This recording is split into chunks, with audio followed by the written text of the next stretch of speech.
A movie I saw many years ago, a famous Japanese movie, that the lesson of it I remember. I don't remember too much these days from the actual movie, but the theme of it, of this movie by the name of Rashomon, which I recommend it is because it's instructive philosophically, is that in Japan, they're in these days of the samurai. The samurai, in those days, there was a traveling party takes place, and they're traveling, and they're beset by robbers, and one of the fellows is killed, and then the investigation of the crime takes place, and they interrogate everybody who was in that party to ask them what happened. And each person's story, the same thing happened, but each person saw it in completely a different way. Each person interpreted what happened in their own unique fashion. So by the time you put all these stories together, you're wondering, what really did happen?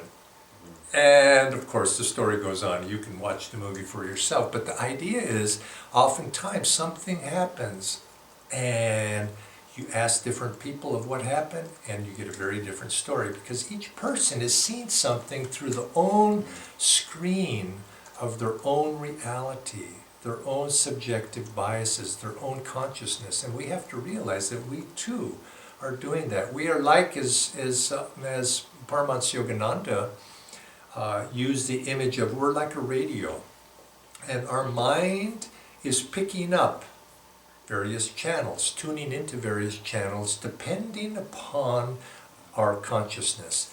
This goes to a further philosophical implication, is as Yogananda said, our thoughts are universally rooted, not individually rooted. In other words, we don't come up, we don't create our own thoughts. Thoughts are in the ether, and we begin to perceive those thoughts. And the thoughts that we perceive in life tend to be those thoughts to which our consciousness is attuned. And so if our consciousness is lustful, perhaps, we begin to see or attract lustful images into our mind. The littlest thing begins to stimulate those. If we're greedy, if we're addicted to food, we tend to think about those thoughts a lot. And then if you're not interested in food, it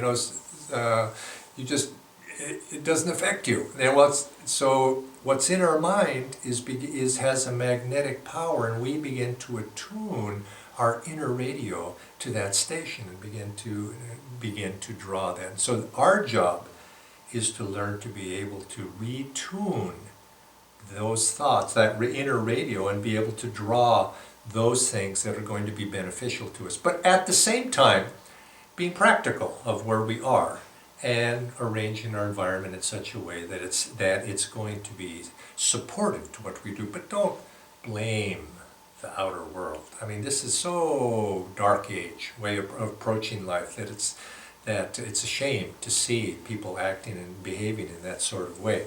There's a story that Swami Kriyananda used to tell of how we tend to see things according to our own projection. And this is a story, I don't know if I've told this before, but forgive me if I have, but the fellow wants a new suit. He wants a new suit of clothes. And so he goes into the tailor shop, and he tells the tailor, I'd like to buy a new suit. And the tailor says, yes sir, what would you like? And he said, well, I would like a green suit. And the tailor says, no problem, sir, no problem. And he takes off the rack. He takes off a beige or tan suit, puts it on the man, fits it very nicely, puts him before the mirror and says, well, how do you like it? And the man says, well, this fits very nicely, and the material feels nice, and I like it, but you remember I asked you for a green suit, not for a beige or a tan suit. And the tailor says, no problem, sir. And he sets up a green light, shines a green light onto the suit, and says, now, you've got a green suit. Well, this is how life is we tend to shine a light upon the world around us, and we see it according to the light that we are shining upon it. It's green, or it's red, or blue, or whatever it might be. We're wishing, you could say, this comes back to this quality that is the bugaboo of all of us to some degree. We see life according to the way we wish it would be. Why isn't it this way? It ought to be this way. This is what should happen. Because we have this notion of how life should be, but it's not. And so the whole essence of yoga is learning to see life as it is. And the way to be able to do that is to be able to moderate these likes and dislikes of the heart. It's inside of ourselves, it's not out there. And we moderate those likes and dislikes of the heart, and we begin to see life not according to the coloration of our own inner vision. So this is what yoga is about. And of course, it's not when we see that life as it is, it's not so much that it's neutral. I mean, it's neither good nor bad. Yes, that's true. It's neither good nor bad. Those are colorations. But you could say, if we take the teachings to heart, that this life is beautiful, that there's a bliss is the essential nature to it, and that bliss is expressing. So consequently, when we say to see life in as beautiful, when we see life in terms of God's love expressing bliss, happiness, joy, it's not that we're affirming a false reality, a false coloration upon something. It's what we're affirming is an essential reality that is there underneath everything, even though sometimes we don't see it. But it's underneath it. This is what the saints say. You will not find a saint who says life is ugly. Yes, ugly things happen in life, but the essential reality is blissful.